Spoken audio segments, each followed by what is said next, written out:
Dana White was caught live swimming through the Egyptian river as he is just coping about the Jon Jones fight. Dana White going on record at the UFC 316 press conference saying that Jon Jones has agreed to fight Tom Aspinall. I think this is some big news for Jon Jones, who literally went on Twitter last week to say he was not going to fight Tom. But this is Jack MMA. UFC 316 just went down, and we saw Kayla Harrison basically snap Juliana Pena's arm in half. Then we saw Merab once again dominate Sean O'Malley. No surprise there. I think most people probably accepted that this was going to happen, but Merab got to finish submitting Sean O'Malley in the third round with like a guillotine choke, kind of a ninja choke. And there's so much that happened during the event, and I'm going to talk about that more later on, but we have to talk about what Dana White said in this post-fight press conference, because he finally addressed Jon Jones's crash out we discussed all week, where Jon Jones went on Twitter, went out, and basically said, look, he told the UFC his plans, that he told the UFC he basically, was implying without saying it that he told the UFC he does not want to fight Tom Aspinall, and essentially was saying, look, I'm fine vacating the belt. The ball's in their court. Dana White was asked about this, and he seemingly didn't really know about all the things Jon Jones were saying. Now, I don't know if this is him playing an act. Like, how do you not know this, that the biggest star in your company is literally claiming that he's retiring and not fighting a fight that you have said for months you're trying to make? But let's see, guys, because Dana White dropped some massive Tom bomb. Aspinall, Jon Jones fight.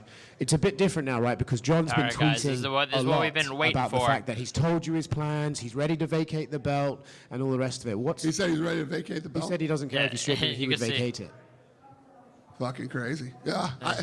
I've been busy. I haven't been keeping up with the gossip. So here Dana White is saying, look, he basically hasn't heard this before. And I don't know. I want to know what you guys think. I don't know. It's a weird thing to lie about. I'm not sure why you would play it like, oh, I don't know this. Unless it was just to avoid giving out a more thorough response and just to brush it off and say, well, I have to read more about this and we'll talk about this on Tuesday because I don't know what's going on. But like, come on, how do you not know about this? I mean, I refuse to believe Dana White is that busy that he doesn't have 5 seconds to, find out that, like I said, the biggest star in his company, a champion, a guy that is supposed to have a mega fight this year, that was, anticipated to have a mega fight with Tom Aspinall, that Dana White has guaranteed numerous times the fight's going to happen. You didn't know that he was basically crashing out, sending like 50 tweets this whole week, basically talking about Tom, talking about the fact that he's not fighting Tom, and talking about the UFC. Came back yesterday or whenever he's in Thailand. So he's home.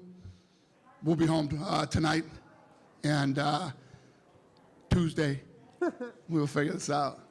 Hopefully. I don't think we'll figure this out. I don't think we're going to figure this out by Tuesday, but he doesn't fight, because he also called out Francis Ngannou. He said he'd rather fight Francis. And this we didn't get to talk about. Jon. Yeah. Okay.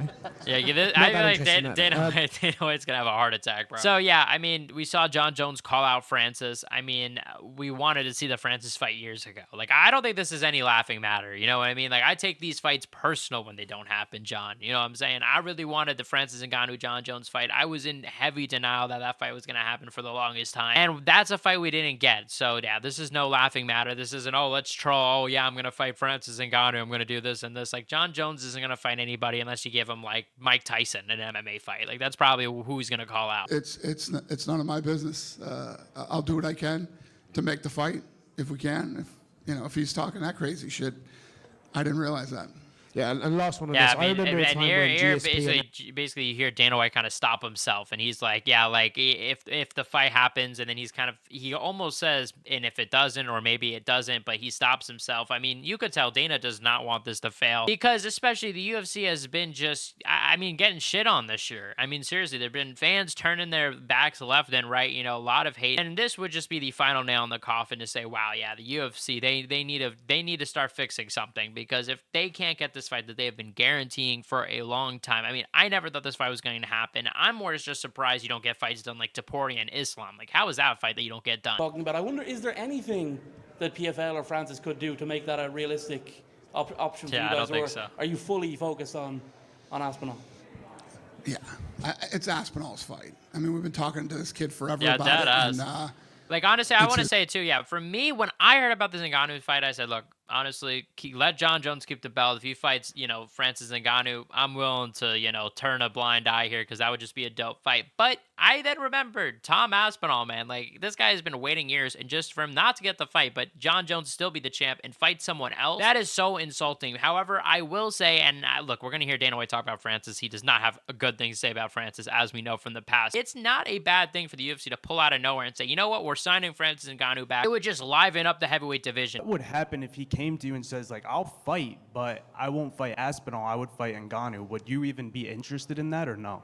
I don't have Ngannou on her contract, and Aspinall's the guy. I mean, that's pretty dodging If the you question. were put in the position, would you But yes. maybe try to get Ngannou back? Good on job contract, pressing or him. No. Probably not. Yeah.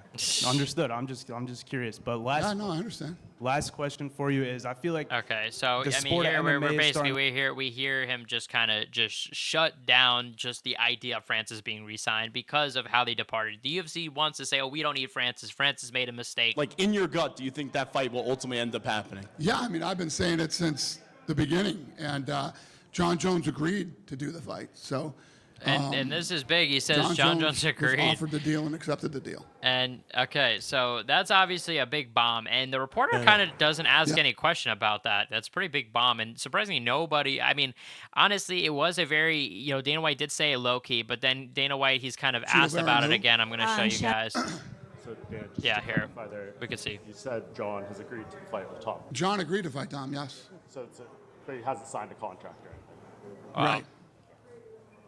Yeah.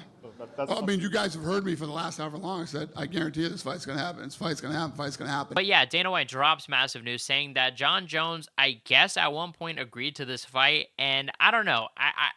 It's weird. Like, why would Dana White lie about this? The only reason I could think of, and it's something that makes sense, and it's something that is consistent to what I said. I think I said this in 2023, around the time that Dana White started big upping Jon Jones, saying he was the GOAT, and everybody was like, "Why is Dana White glazing him?" I said it in a video. You guys could look back. I said it, and I still think it stands true. Dana White is playing mind games with Jon Jones. Dana White is big upping Jon Jones so that Jon Jones has an ego that he now can't turn back on. He's building him up, saying, "No, Jon Jones is gonna fight Tom Aspinall. Trust me, he's the GOAT. He's the greatest of all time. He's not afraid of anything. Come on, trust me." So now there's even more pressure, right? I mean, think about it like this. Think about it like this, guys, right? If Jon Jones just said 2 years ago that he wasn't gonna fight Tom Aspinall and retire, nobody would be surprised. But now there's so much pressure because Dana White has been building this fight up and has been making us think maybe this is a possibility. And that is what we're seeing. It is classic. It's literally middle school type shit. It's literally like the peer pressure in middle school. You know what I'm trying to say? Like, this is the manipulation tactics we are getting from Dana. I mean, will it work, guys? It's not looking good. I'm going to be honest, it is not looking good unless there is a complete rabbit out of the hat where,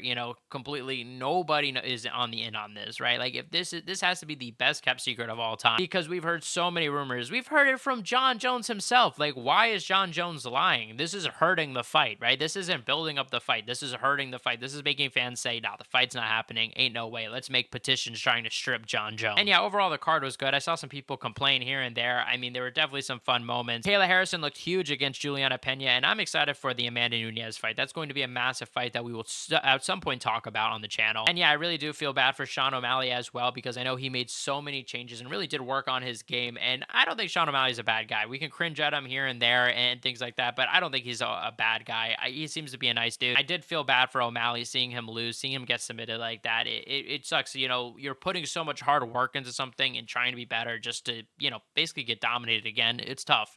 But at the end of the day, Merab is just one of one athlete. I'm sure I'm going to make another video going more in depth, guys, or let me know what you guys want me to talk about next. Check out my last video where I reacted to the tweets that Jon Jones was putting out about him retiring. You guys are the best fan base MMA. Hit the subscribe button, like, comment, and share, and I'll see you guys in the next one.